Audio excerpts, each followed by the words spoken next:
So, naluto ko na yung ulam namin. Ayan, ito na po siya. Oh, diba? Ang sarap. Hi people, magandang gabi po sa inyong lahat. So, sa ngayon nga pala ay magluluto ako ng bisayang manok na mayroong tabyos at papaya.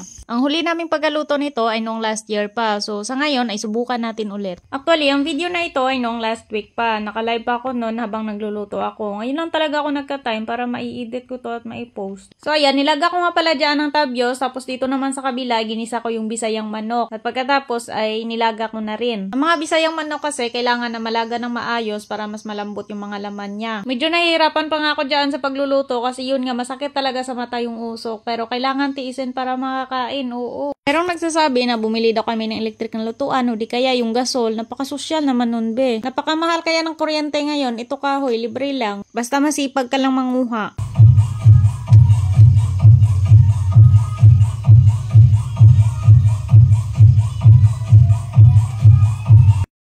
So, naluto ko na yung ulam namin at hindi ko na ipapakita sa inyo kasi yun, nag-live ako.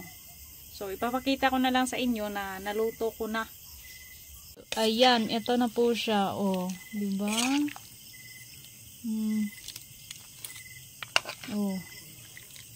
Again, maraming salamat po talaga sa patuloy niyong pagsusuporta sa amin, sa mga solid supporters namin dyan. Sobrang na-appreciate po talaga namin yung mga mensahe nyo, yung mga nag-i-email sa akin, sa mga commenters. Maraming salamat po talaga. Sobrang na-appreciate namin yung mga message nyo. Hindi namin kayo maisa-isa pero sobrang nagpapasalamat kami sa inyo. So, ayan. Pagkatapos maluto ang ulam, ay hinango ko lang sa lagayan tapos kumuha na rin ako ng kanin. Tapos, ayun, kumain na kami. So, hanggang dito lang muna. Maraming salamat po ulit sa inyong lahat. Kung nandito ka pa rin nanonood sa part ng video na ito, paka-share at pa-follow na rin po. Maraming salamat. Mag-ingat po kayo palagi at God bless po. Wow, ang sarap.